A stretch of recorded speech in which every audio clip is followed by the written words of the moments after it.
but they pop up. That's all I'm gonna say, really. That's actually, I might not be going as hard as I am. And the funny thing is, it's I definitely want to send them some custom,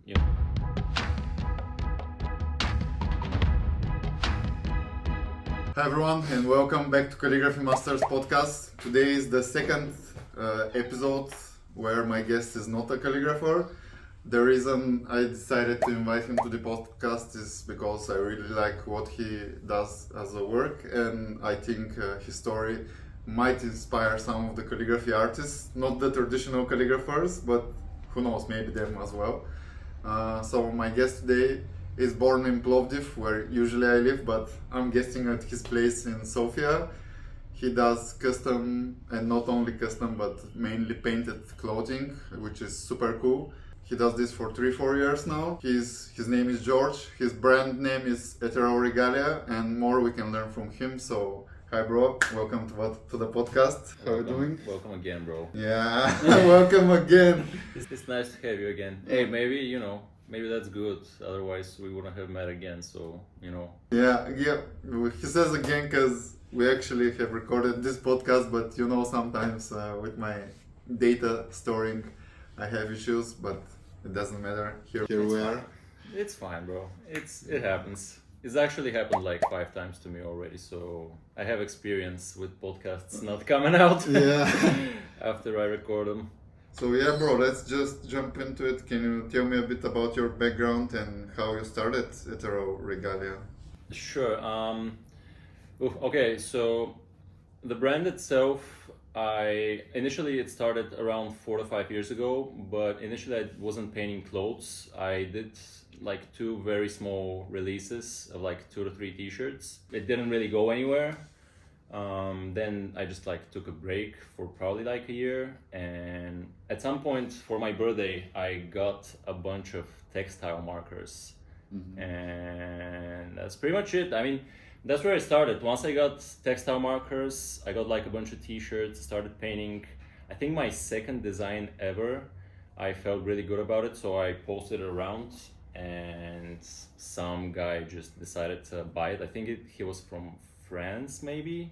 I don't even remember. That was like 3 or 4 years ago. But like, second piece I ever made getting sold was huge for me. It was like, I was like, fuck yeah, this is what I'm doing for sure. So, I mean, that's pretty much it. And what did you paint on this t-shirt? It was like a very sketch type thing, because I still wasn't working with brushes. This was purely just like textile markers. It was like this very abstract thing on the back. Wasn't really anything big, or I mean, I don't know, the guy liked it, so it was cool, I guess. But I guess a few months later I discovered that the same brand that makes the markers actually makes paint as well, textile paint, which is sort of like watercolor acrylic. It's kind of, I mean, it works the same way, kind of functions the same way. And yeah, I started basically teaching myself how to paint, because I never painted before that, really. So yeah, that's pretty much it. First year. What was the brand? Is the first question. The brand I use it's called Marabou Textile. Yeah, I think I used Textile Plus, which is, it's made for dark textile, but I use it for light as well because it's thicker. It's got more color to it. It's not it's not an expensive, but it's not a cheap brand either. So yeah, I usually, my pieces, I don't have a lot of trial and error. Most of my pieces that I do are like auctioned off or sold. I don't throw out pretty much any pieces. A lot of times I finish a piece and I hate it and I don't want to release it, but usually the next day I feel good about it, so I just drop it. So yeah, that's pretty much how it works. But the other question is, you said before you couldn't draw, so how does it come? What happened for you to get interest in painting, and how did you teach yourself to paint? Well, initially, so I've always had sort of a need for creative, some sort of, I don't know, a way to express myself, I guess. I've done it a few different ways, like when I was into like music or gaming or whatever. But I've never, like I said, I never painted. I like art. Historically, I've been really like into art and stuff, studying it. But when I started painting, I took it more serious and like a more technical, I guess, aspect. So I started really teaching myself, like reading, watching tutorials, trying to absorb pretty much everything I could. And yeah, like I said, the first year I painted a lot, and studied a lot, because nowadays a lot of my time goes to like shipping, marketing, all that kind of stuff. Everything else pretty much around the brand. But initially, it was purely just about teaching myself how to paint. And then, like at some point, I got confident enough, I guess, to kind of slow that down. But recently, I was trying to pick it up again, buying a bunch of fucking, painting books, getting back into like all sorts of, if you want to teach yourself anything nowadays, there's so much free information online. You just have to, just need to want to do it, basically. So yeah, man, self-taught. And that's pretty much it. Yeah. Were you influenced by any dead, like, I don't know, artists of the past, or like any living artist that like you were inspired by? In terms of what I do, the painting of clothes, I guess, I mean, there's a few people that I saw doing it before me that I kind of saw as not really competition, but I kind of wanted to outdo them. So I was like, what more can I provide in terms of design? I tried to experiment more with like full sleeve paints, all sorts of different ways, just making more all over designs, that type of stuff. Father Aki is one of them. He's this like younger dude from LA. He paints on clothes. Other than that, not really. I mean, not a lot of people do this. It's kind of the reason why I decided, if I'm going to have a brand, I want to come in with a very different angle, different feel. I want to build myself as an artist just as much as, I want to build the brand itself. Like, you probably know I don't use logos really on my clothing, anything like that. I try to, it's purely about the art for me. And I mean, I never thought about this. Now that you say it, it's true. And like, I think the only thing you have is like here the inside that says Regalia. Yeah, we have tags on the inside of the clothes. Very recently, I've tried to incorporate more logos into like the designs themselves. For example, I'll have like the logo as a billboard on a building or something like that. But it's it's not super flashy. It's not in your face. Not at all. Like, yeah, not at all. And that's very different, man. It's a very different approach. I know, a lot of people who buy clothes, me as well, of course, at some point, if you're, I mean, certain clothes you buy for the logo design, basically, itself, right? But yeah, definitely. I try to stray away from that, really. And while teaching yourself art, were you like inspired in means of like any old artists like Da Vinci or definitely stuff like? Do you have a favorite artist? Oh man, from the past. From the past, I think the movement that inspired me most was Impressionism, in terms of just like I remember watching this huge documentary on Impressionism, and I was just kind of astonished at how not like easy but accessible it looked as an art form if you're just like creative and you like give enough time, not only study the colors but just experiment a lot. You can have like interesting results. So from past artists, definitely I like impressionistic artists. I like Bacon, I like Dali, I like Wells. I like a bunch of Russian painters as well. I like a lot of the horror Polish kind of stuff as well.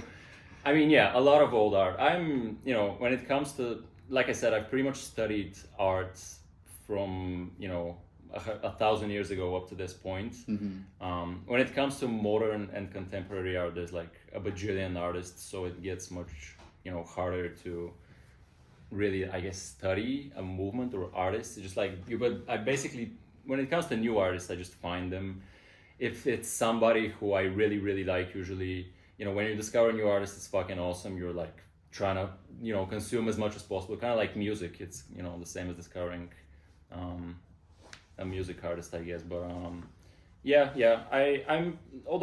inspired just as much as like contemporary as I am, historic art or whatever, I guess. Right now, like the majority of the stuff that you do is focused on the American rap culture, if I can say it this way. Like you use for references. My most popular, like 2 to 3 designs are definitely like, they're, I mean, not only inspired, they're very heavily, the objects, the subjects of the paintings themselves are just, my style, taking a scene and basically, splashing my style on it. And I mean, that took a few attempts to really get down. I mean, I think I have an enjoyable art style for people, but finding a certain thing to combine it with, because I think a lot of people are nostalgic about culture from like 5, 6, 7 years ago, just as much as I am, Mm-hmm. So I was like, this shit, when I look at it, it's, fucking powerful cultural, significant moments. So I wanna take this. And the funny thing is, it's these moments that are, I mean, they're very pop culture, I guess. So a lot of them, I think it's gonna take at least 20 to 30 years before they're like seen as fucking classic or whatever. But hey man, I fucking love rap, so I take great inspiration from it. Yeah. I love it as well, but my question was, is this like something that you can call your niche? Is this what you're gonna be doing from now on, or you do other drawings as well? Or when it comes to, I think it's very weird. For example, when I take inspiration from painters, it's very, it's just not as obvious, I guess. Mm-hmm. If you look at my art, it's very hard to tell which painters are like my favorite or whatever. When, if you look at my art, it's very easy to tell which like rappers and artists I like, right? Mm-hmm. If they're directly referenced or whatever. I don't know. I mean, I'm not sure if it's my thing. Definitely a lot of people know me for that, and it's what I use to my advantage to just like, when I know a design is fucking cool, I like it myself, I would wear it, and then it has like cultural, value as well, I guess. And people would gravitate it. I use those designs to like blow them up as much as possible, right? I don't know, but in terms of, I think I've done way more different stuff, those are just like the super popular pieces. I do like rap or like music inspired pieces every like 10 or 20th piece or so. Okay. So, but those are just the ones that are super fucking huge. So I think a lot of people, those are the ones they know, right? Yeah. I guess I can see why some people might think that's what I'm known for.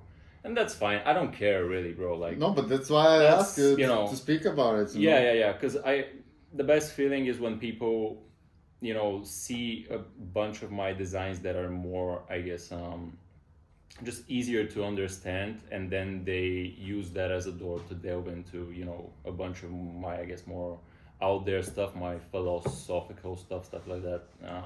It's just, that's awesome. Every time somebody who becomes a fan of me and my other work from the very fucking inspired by rappers and stuff pieces, it's awesome. It's great. Mm-hmm. There's a lot of people who only fuck with my super like culture oriented pieces, but this is because you're like not spamming it, but like I'm definitely spamming it. Like, of course, bro. I mean, if you're not paying for ads nowadays, you're basically spamming, or you're not gonna get noticed. So of course I'm fucking spamming, like. I don't mean it spamming a bit. Like, I really like what you do. Like, I'm following you on Twitter, I follow you on TikTok, Instagram. So yeah, I mean, I know what you do, and I really love how you push everything. I just think the majority of the stuff that you're pushing the most is the stuff with the rap. Of course, and I guess this is because it's the biggest ROI. It's also, for sure it is, but it's most of these designs also take the most out of my time.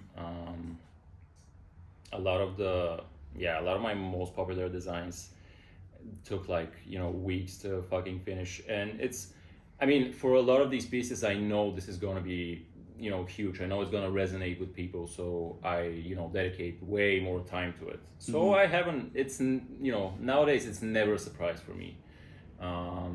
If one of my like more personal pieces, I guess, blows up, then I'm a little bit more surprised. But or sometimes they just blow up together, honestly. But yeah, man, that's definitely my funnel. I guess I don't know, young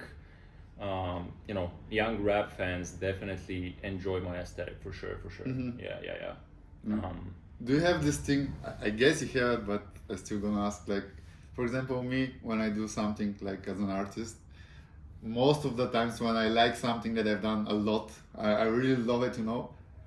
Either it won't perform well or people won't like them. Yeah, And majority of the times when I don't like something that I've created, I don't know why, but people just love it. It performs well, and I'm honestly, the surprises when it comes to, I guess, marketing successes or whatever, if you can call it that. It's not really the designs that surprise me as much as just random people finding them or reposting them or just liking them, I guess. I don't know, because usually there's been a few designs which I've had higher, I guess, expectations for, but usually not that much. And the pieces I know are gonna blow up usually. I mean, they do, because like I said, I spend way more time, finishing them, showing them way more love. So it makes sense for them to blow up, I guess, and I push them harder as well. But there's been a lot of pieces that, I've pushed hard. You might have seen them, but at a certain point, I might give it like 2 to 3 weeks and then just forget about it, right?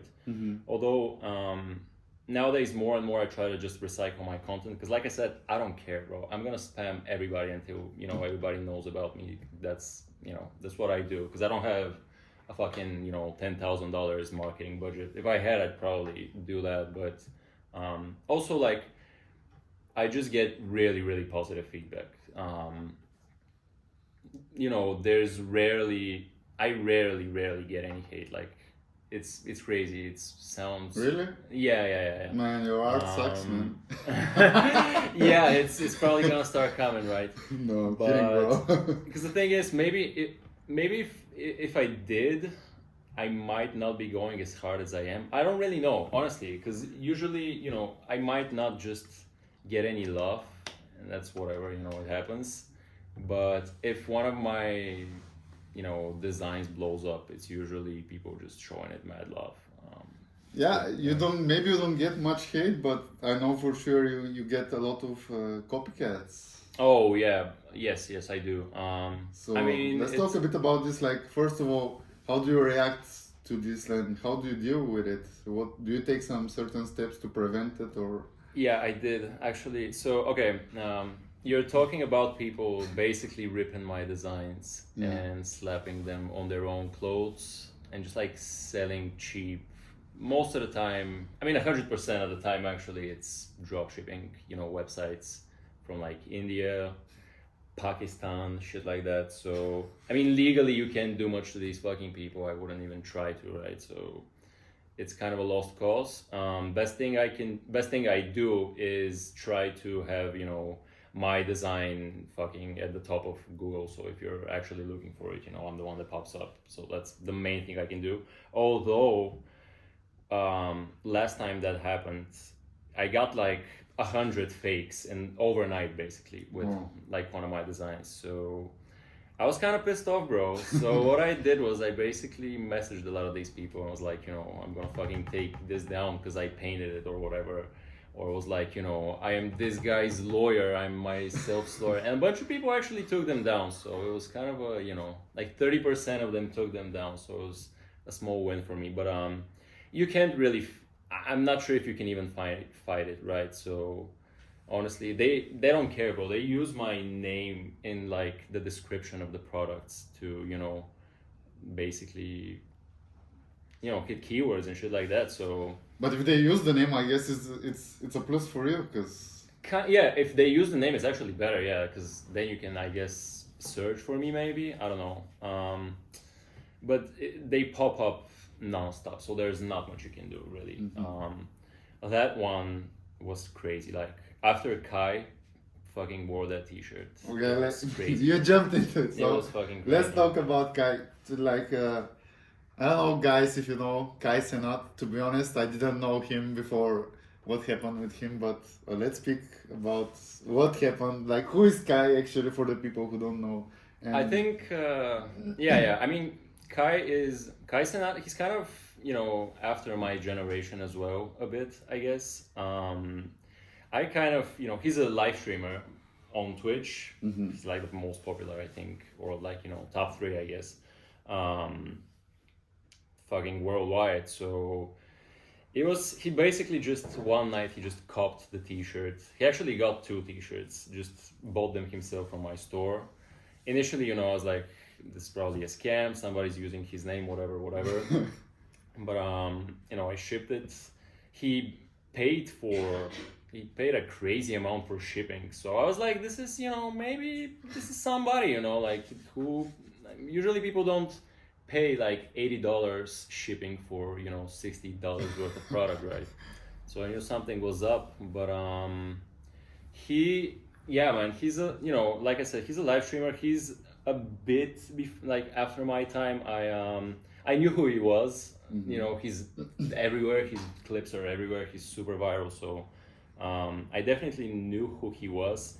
Had no expectation of him. If I don't have like a list of celebrities who I'm expecting to, mess with me or whatever, but he was definitely super, You don't have people who, like, in your mind, I want this person to... Well, bro, of course, like if EA or somebody buys a bunch of my shit, I'm just gonna send them my full collection, but definitely not Kai, bro. And he's huge. He's absolutely, he also supports a lot of small brands. He does that because he'll just go on some website, see a T-shirt or whatever. I have no idea how he found me, right? So he probably saw it somewhere, found my link, bought the T-shirts. So we shipped the T-shirts. They arrived like, I think the week after that he had like a charity football match event in like London. So he was not in Atlanta where we shipped them. So I was like, fuck, now he's not gonna get them. This fucking famous guy, he's never gonna receive this shit. But like 2 days after, I guess he went home, received the T-shirts, and he had a 24-hour live stream planned with Offset from the Migos. So the dude just like pops up on the live stream with the T-shirts, and it's like 3 a.m. here, right? It's like probably 8 p.m. American time or something, I don't know. 3 a.m. here, we've been gaming, me and my girl, been staying up super late, so we're just about to go to bed, and I see my fucking, traffic just spike up. We get a bunch of orders, so I know something's up, right? And with that, the time he showed the T-shirt on stream, the amount of traffic we got was pretty much, the same number of fakes popped up pretty much every hour. We had like, I think about 200 fakes the next day, because 2 days afterwards I traveled to, another city, and I was just like checking and see what's up. And there was so much fucking fake. So I was like, I have to try to do something about this, right? But people were still finding me from Google. He basically never mentioned this, right? He just like showed the T-shirt. It was like, yeah, this T-shirt is fire or whatever. And yeah, people just found us through Google, man. And they still do, because that live stream is super fucking viral. I think it's got like 20 million views or something, 10 million views on Twitch alone. It's crazy, yeah. And yeah, we still, our traffic in general, our daily traffic has spiked a lot since then, for sure. And yeah, man, we dealt with the fakes as good as we could, honestly. Because, like I said, I messaged a bunch of these, websites, and some of them took it down, but the next day there was like 20 more, so I was like, it doesn't even matter. Just let it go, basically. And Yeah, Kai's cool, man. Kai's hella cool. Because usually I've had like celebrities trying to, get me to send them like free stuff. Mm-hmm. And I just usually just never do, because I did it once for this like French comedian guy, super random link up. It didn't do much for us. And I think I've sent like one or two pieces to like a bunch of like Bulgarian celebrities that I really like. But that's pretty much it, man. And Kai bought the shit himself, so I sent him like some free stuff as well. And yeah, man, he's the real deal. He's super fucking cool. But it was very, very surprising to us for sure. Unexpected, very unexpected. Yeah. You wrote on Instagram that was a life-changing moment for you. I mean, it was because usually I have to, like I said, it was, we didn't become rich or anything, but it gave me the freedom to take time off for the first time in forever. Also gave me time to, just plan a larger collection, because usually I have like a clock, which, there's like a timer. I have to pretty much release stuff every month or every 2 months or so, just to keep up with business, Mm-hmm. I don't really have any huge capital and shit. Like, this thing is running on its own, right? I pay the fucking bills for everything. So, yeah, man, it was great. It definitely was life-changing, for sure. It was cool. It was very, very cool. And there's still, like I said, there's still like fucking movement, traction, which I haven't released anything in a month or something. And I shouldn't really be getting any traction, I guess, from anywhere, but I still do. So I don't really, I don't see what else it could be other than the Kai stream, yeah. And have you thought of making a shirt with him wearing the t-shirt on the live stream or something like this? That would be funny. I want to send them like a custom, I definitely want to send him some custom, I want to make him like an outfit or something for sure. Cause yeah, man, he's just a cool guy. Really, I mean, he helped me out just like buying my clothes. Mhm. That simple, I just really haven't had the time. I have a bunch of fucking commissions to finish up. It's probably gonna be next year, but I'm definitely sending him some type of outfit for sure. Yeah. I was like in my town like 1 or 2 weeks ago, and I was speaking with a friend about you, and I told him about Kai, and he was like, "Man, I wanted to buy this shirt, and I was on the website. It was this and this money I didn't have." And 2-3 days after, I go on the website. Probably this happened with the guy, and the prices was up. And I was like, "Man, what do you expect?" I think so. When the Kai thing actually happened, the shirt was on sale, because we had like a sale on the website, right? Yeah. And it just ended. I mean, I haven't honestly, like, for my printed stuff, my price hasn't changed in 3 years. Mm. Only, my painted stuff obviously has went up in price, because I, value my art more.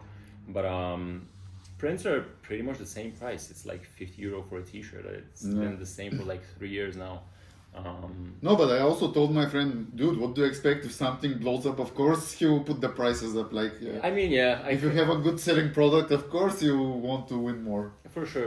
I mean, I had a plan to completely just scrap everything from my website before, my next collection. But I mean, listen, man. If somebody wants my art, it's no problem for me to just like give it to them if they're down to pay. I don't give a fuck about the whole, I do my stuff on pre-order, so nothing ever runs out. Mm-hmm. Unless it's a painted piece that's one of one. My stuff never runs out. So, I don't really do the collector's t-shirt fucking, because there's no collector's value in it, so I don't want to really just come up with it.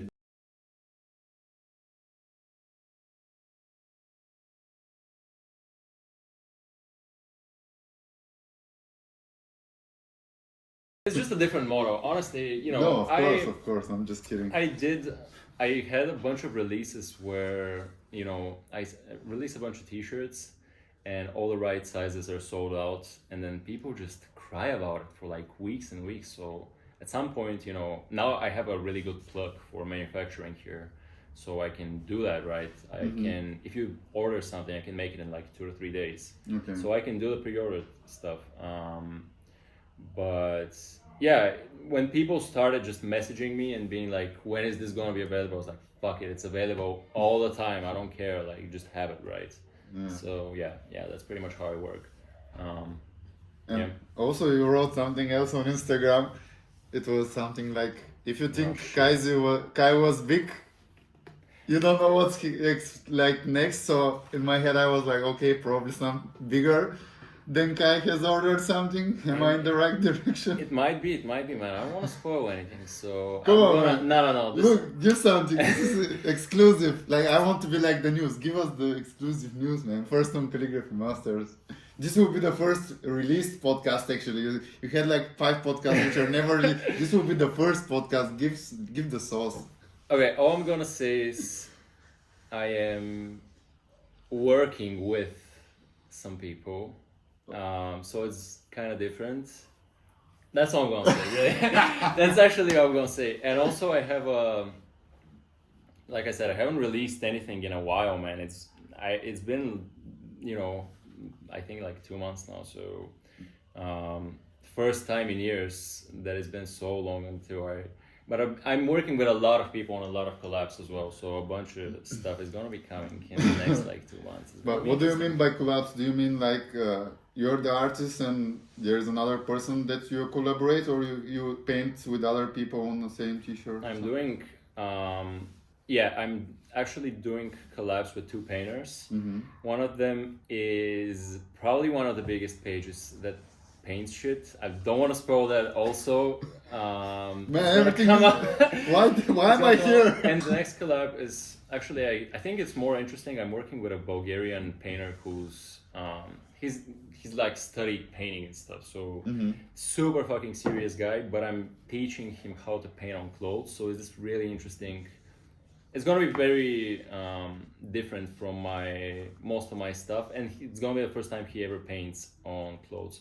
Maybe I can plug you with Nassimo, man. Sure, bro. I mean, I'm down to work with if like I meet somebody, I talk to people.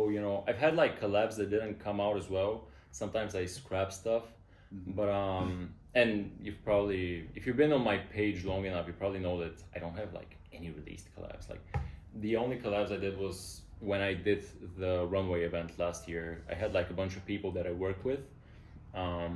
And yeah, the painter who actually did the interior paintings for the Runway show, I'm working with him on a clothing collab. So I basically, I provided a bunch of paints for him now. He's kind of getting used to them because he's used to oil, which is super free in terms of, I mean, with oil paint, you can do pretty much anything, bro. You can fucking paint, come back to it the next day.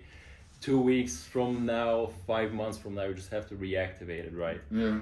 Where when it comes to clothes, it's very different. Once you paint something and it dries up, you cannot modify it at all. So he's getting used to the paint, but we're gonna do a bunch of cool, also content as well. Just paint together like a whole week and see what comes out of it. I think it's gonna be really fun. But yeah, November and December I have pretty huge plans, man. Like I came for it. I just don't want to, I just don't want to jinx myself because it's happened way too many fucking times before. So I'm just gonna sit quiet on it. Man, give me one secret. Also, a lot of people, it's happened once before where I yap about some shit that I might be working with somebody, and that person's like, you should have kept that on down low, bro. Okay. So I'm like, okay. I understand. Like I know how you feel. So I'm not gonna push more on this. Yeah, like if you're open for, man, we can do a collab, man.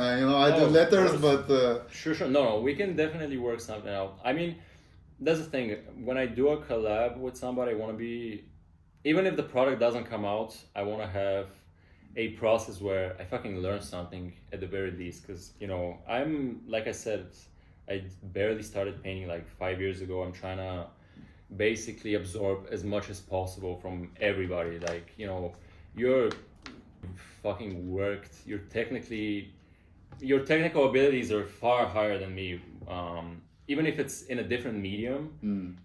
Bro, if I work with you, I'm going to fucking steal a bunch of shit from you that's gonna make my art way better, And that's how you gotta do it, basically. I hope you can, basically fucking pick up shit from me as well. Or at least just, it might just be fun to work and talk about it. Might not decide to release anything. I believe there's always something that you can learn from other people. That's part of the reason you're on the calligraphy podcast.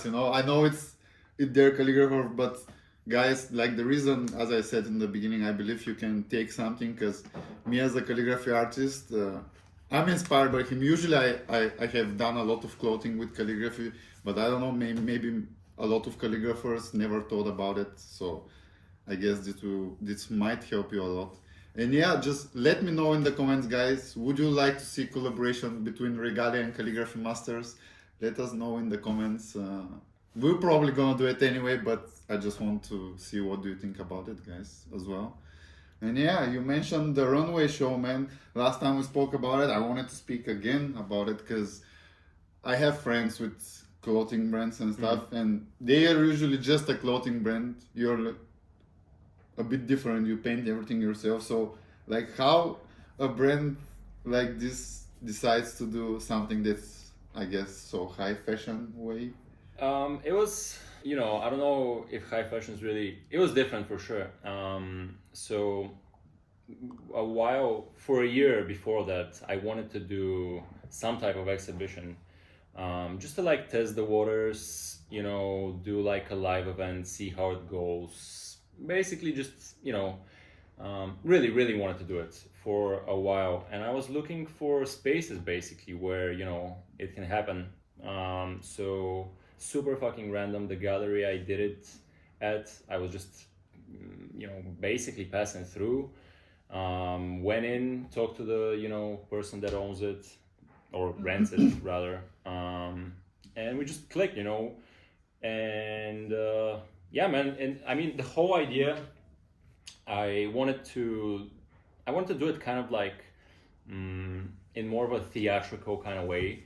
So I wanted to have like interior, music, pretty much a story behind, every fit, an entire concept, everything I wanted to, pull together in this like thing. At the end of this, when it comes out, just like see how it works, see if, my message was, I guess, like it transitioned well between the art and the people, I guess. So yeah, it took like a few months to prepare, not only the clothes, finding, people to model for me, producing the music. We had like 12 tracks for each of the fits. I know if you've seen like runways, usually people just like fucking run through them. We basically gave a lot of time for every person to go out, for the fits to shine really. One thing that I was just talking to the dude who fucking made the music, bro. The music added so much to the whole thing. It was actually crazy. Every fit felt like a chapter of a movie, or like a, an episode of a TV show or something like that. It was really, really nice. The music did 50% of the whole like thing, carried the whole fucking thing for sure. Shout outs to my boy Ivo Radev, who did the music for that. It was fucking cool.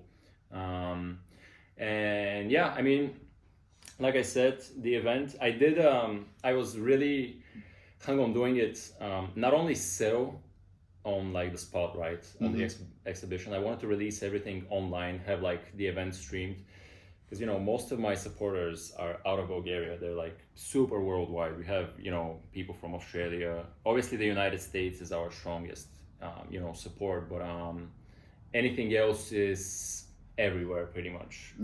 So we had to live stream it. We released, it was a bit hectic because there was a bunch of people who were trying to buy stuff and trying to test stuff while they were trying them on the exhibition. They were already like being sold out on the store. So it was very, very, it worked at the end of the day, but it was very chaotic. And yeah, but I really wanted to do it, I didn't want to do like a pop-up. I didn't want to just do a runway where 12 people just come out and just like leave. It was very, very, before we started really working on the clothes themselves, I took like a month and a half to just conceptualize everything, write everything in like a little ass book.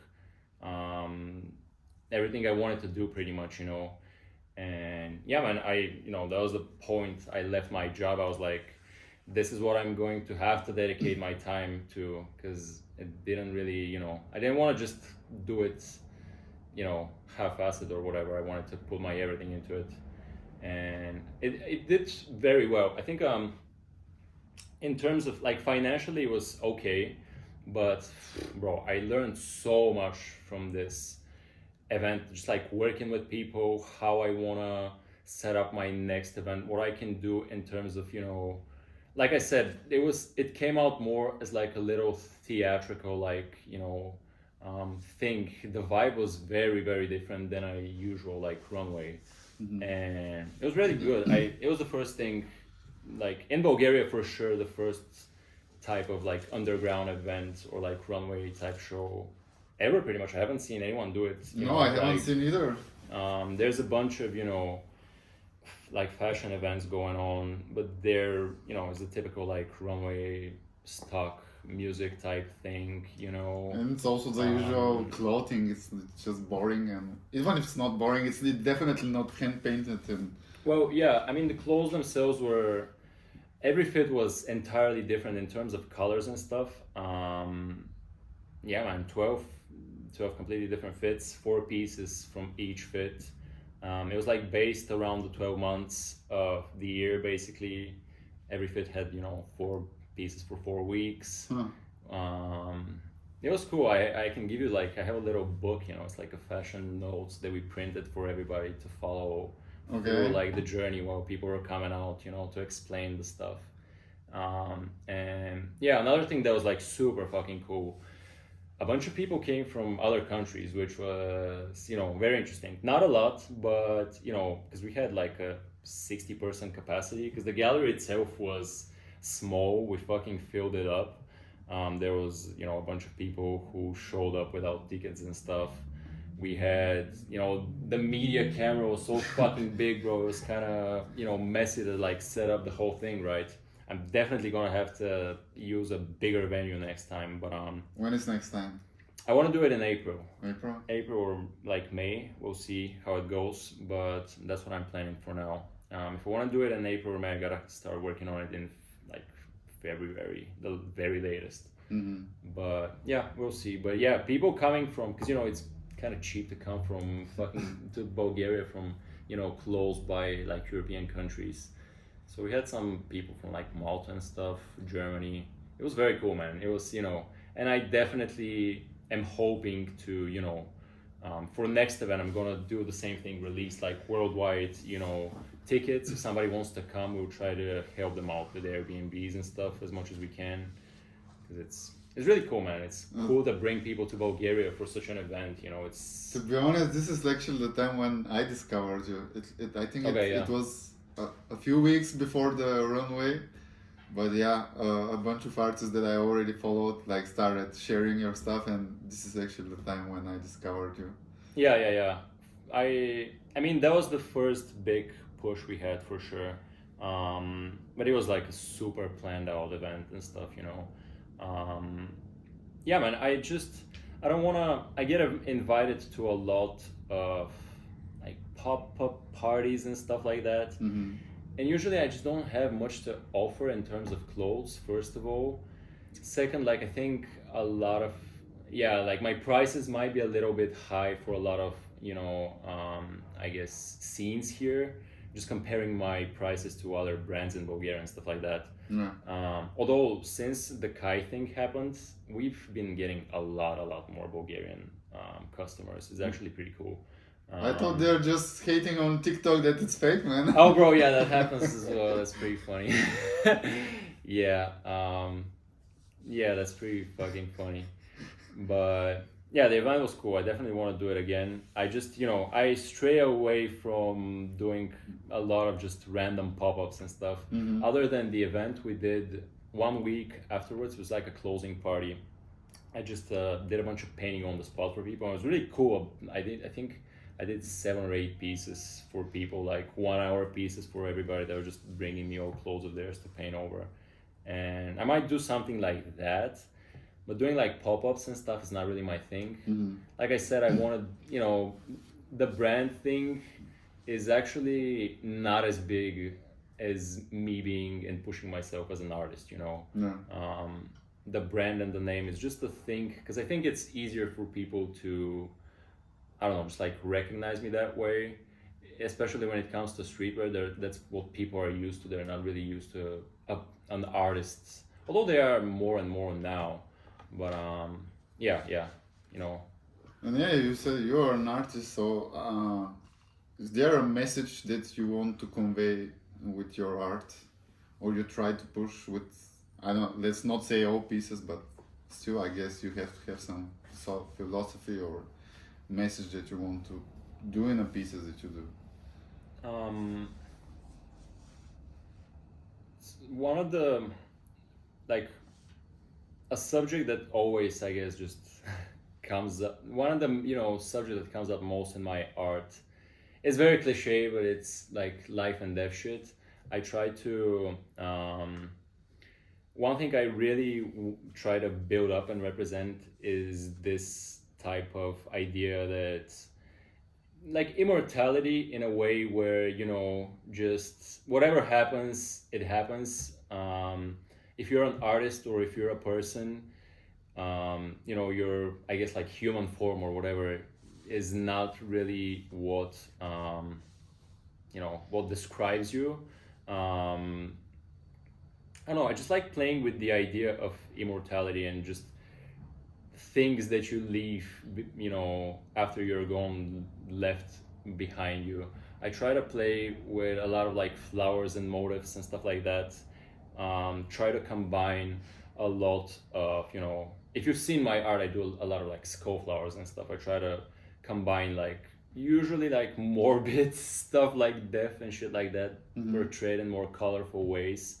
I don't know, man. I think because I think a lot of people just have this, like, you know, I mean, it's fucking death. Nobody wants to fucking die, you know. But if I can make you feel less anxious about dying with my art, that's cool, you know. That's like a message that I think it's definitely not, you know, in all of my art, but like life, death, ancestry, stuff like that. I really like to take motifs and inspiration from like old like cultures, stuff like that, very like ancient, you know, art, I guess, history as well.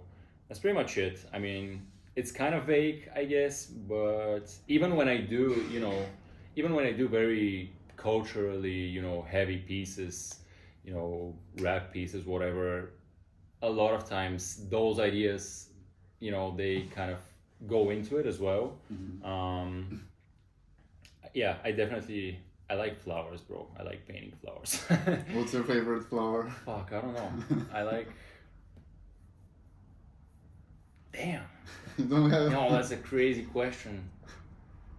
The thing is Rosa that- Damascus, bro. We're Bulgarians, so, you know, I like roses. Okay. Okay, then give me your top 3 favorite or most important pieces that you've created. Most important pieces. Or just favorite, I don't know, just Okay. how to push it. Okay, I like, well, one of my most classic, the Breakup February t-shirts. The, you know, that's You can see it here. Yeah. Where is it? It's here. Don't you see? No, it will pop up. It's like a, you know, it's this like Daft Punk Kanye kind of inspired t-shirt. That was one of the first ones that blew us up, you know, sold out first time, that kind of thing. That's definitely one of them. My first initial full sleeves hoodie I did was pretty fucking big for me, because I was like, I'm taking this and turning it into a style for sure. I've never seen anybody do this, so I was super hyped to have like a thing that, you know, I've never seen anybody do that I can perfect and work on. If anybody does it later, I can be like, fuck you, I did it. No, I'm just kidding, but, you know, the sleeves hoodies for sure. And the third one, I mean, the freshman freestyle one is obviously our most popular one. It's the one that, you know, Kai found us from, but I like that one. I think I have more. I think I like the skull flower one, the original one. It's like it's got like a, you know, it's a butterfly on it. the blue butterfly one. Those are like my three favorite pieces for sure. Yeah. And you do a lot of, I don't know if it's a lot, but you have a percentage of your art that is, as you just explained, cultural stuff, but it's usually cultural American stuff. So my question is, have you thought on doing something cultural in this way, but with Bulgarian references? Yeah, bro. I've actually done some like commission pieces and stuff for artists that have contacted me. I mean, if you know, But I don't mean like a commission. I mean like a release, like the stuff you do. Like I might. I mean, if I've had a bunch of like ideas, nothing really that sticks, you know. Mm-hmm.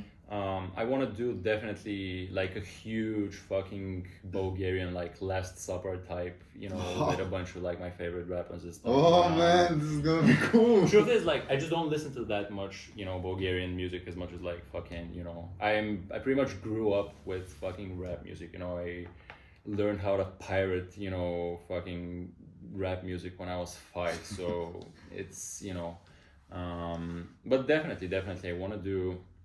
I've done, you know, different Bulgarian inspired stuff, like Sofia pieces, the Kukiri piece, you know, that type of stuff. But contemporary art, I haven't done any. Yeah, I've done, like I said, like 2 commissions for like album promos for people, that kind of thing.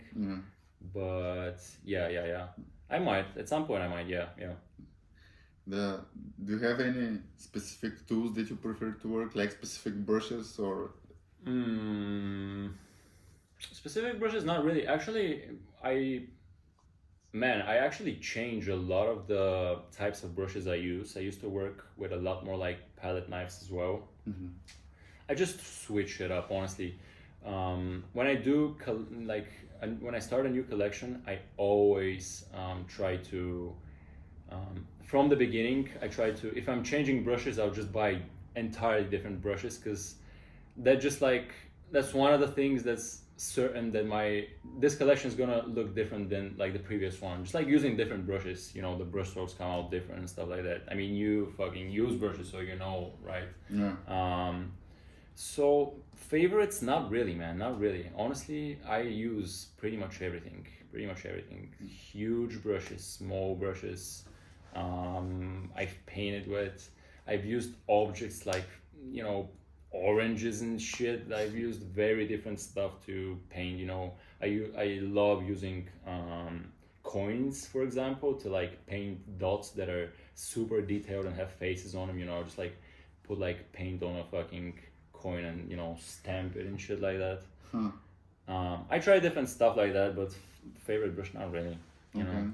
Of course, my audience is mainly calligraphers and lettering artists, but if you would give them some advice, if they're interested in doing like calligraphy or lettering on clothes, what can you tell them? Something that will help them, something that will save them time?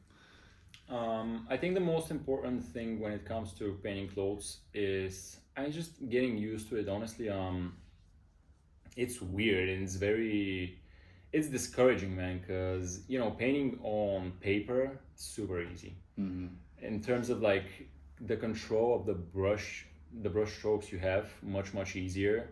Also, like I said, on clothes, just, you know that once the paint is dry, it's pretty much over, you know. So a lot of times I work in intervals of like 10 or 15 minutes, you know. So I'll have to mentally prepare like 15 minutes ahead or 30 minutes ahead if I'm painting like a face or something that's very detailed, or, you know, has more details than the other stuff, because I have to work on it while it's still wet, right?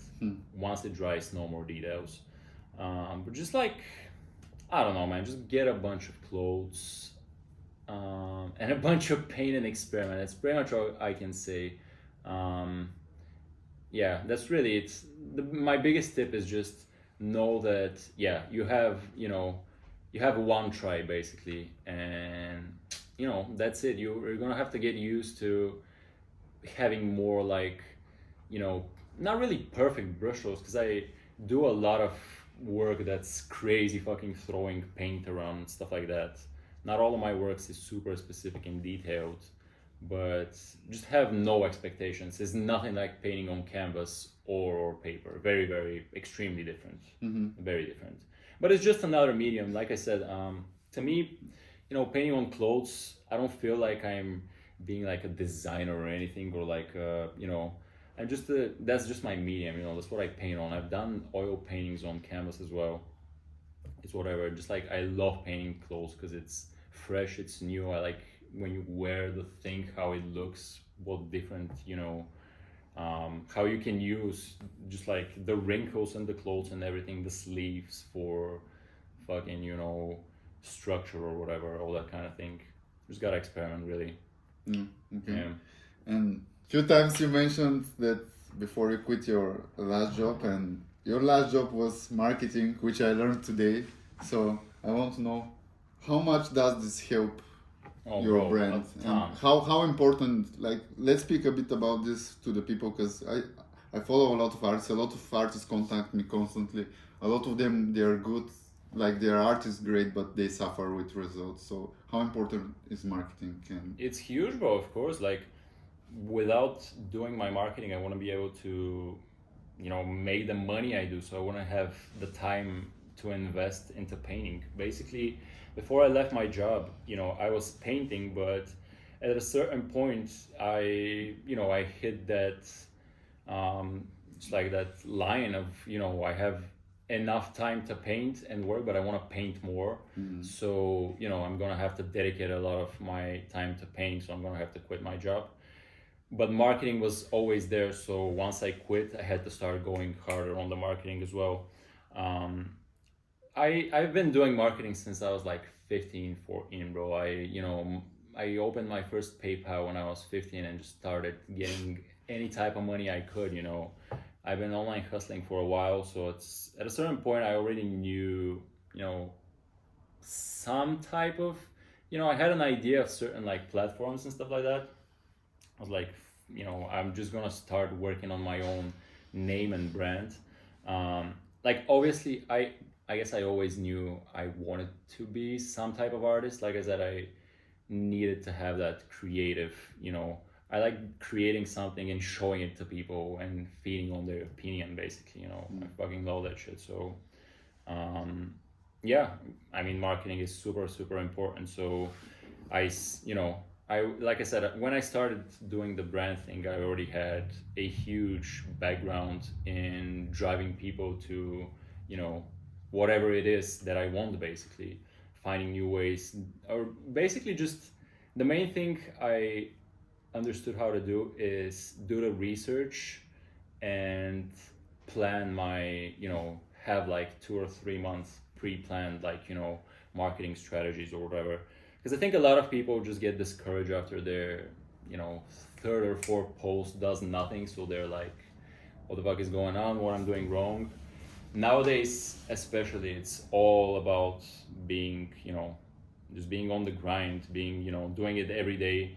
You probably know you're into, you do TikTok, you probably know people with 1 million followers whose content takes like 15 minutes to do a day because they just use the fucking newest filter and, but they've been doing it for like 1.5 years now. So the algorithm fucking loves them. They hit the right fucking audience, They've been doing it way more than people who just like do it 3 times and wonder why they're not blowing up. So, yeah. So what's your top 3 marketing tips that will help people to perform or sell better?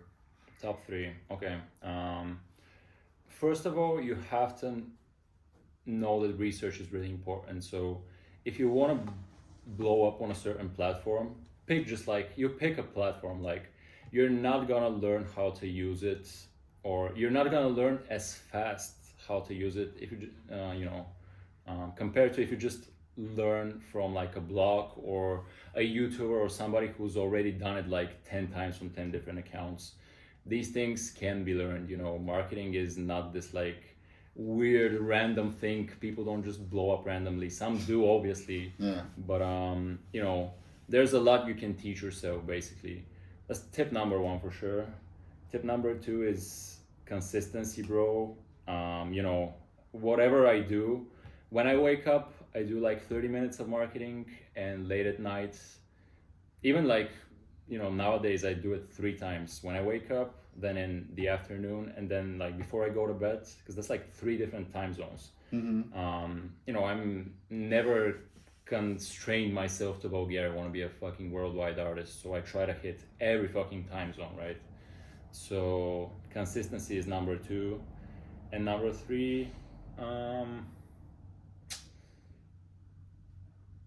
damn, I'm not sure. These two are, I think consistency is the most important tip I can give to people, because I see a lot of people get just like crazy discouraged. Oh yeah, my third tip is basically try to do everything for free.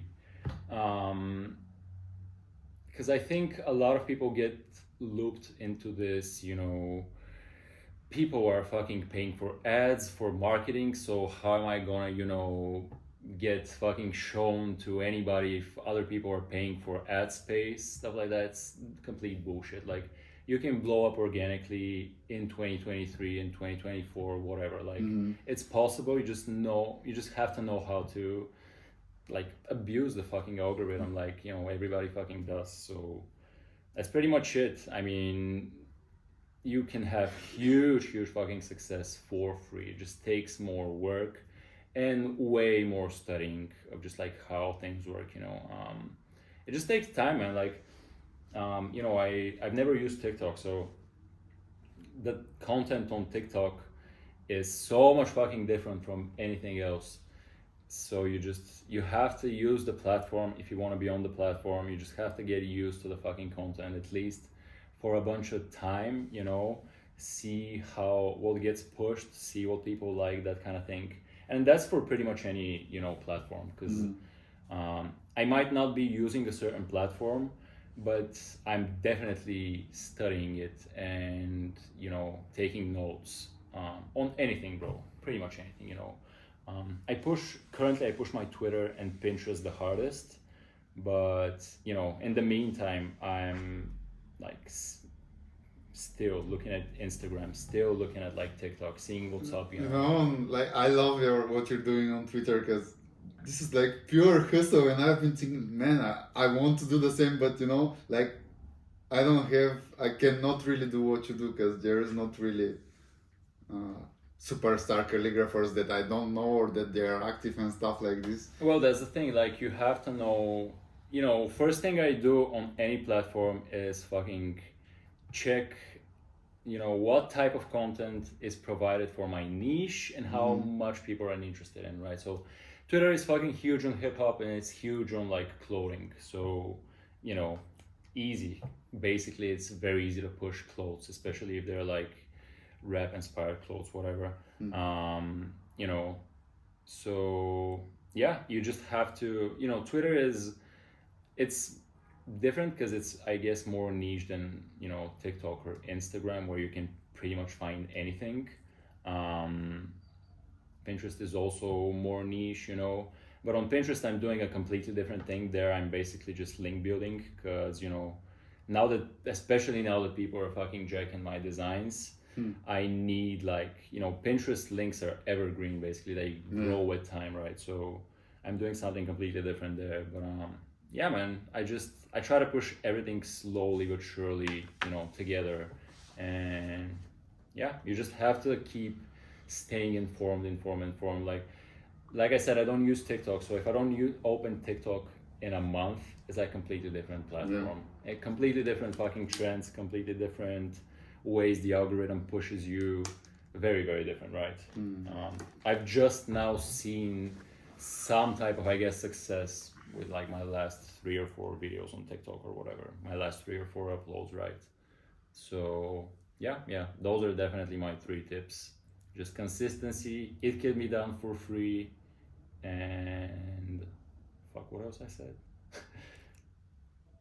Just rewind back. Just be everywhere. That's my tip. Just just be fucking everywhere. Everywhere, and, push hard. That's it. Yeah, like, don't give up. Don't give up. If you can't do it yourself, you can hire somebody, but it just doesn't take, it doesn't take much time. You just have to be focused. 30 minutes of focused work is way better than fucking 4 hours of doing, nothing. So yeah. And I think something else is also important. Like if you do stuff and you don't see results, don't keep doing the same stuff. Try different things. So yeah, man. Like, is there something else that you wanted to speak about, but I haven't asked you, or something that you want to tell people? I don't know. I love everybody. Thanks for supporting me. Yeah, cool, man. Guys, check all the links of Georgi and Regalia will be linked in the description. Also, let's say the first 10 people who go to shop on his website, there will be a link in the description, and there will be a code which will give you 10% discount. The idea is to support the artists, but just a little gift from us for you. And yeah, that's it. Keep writing, keep painting, and see you next time, guy. Thank you, bro. Bye. Yeah. Олен съм записал. Ще го Пише колко време е.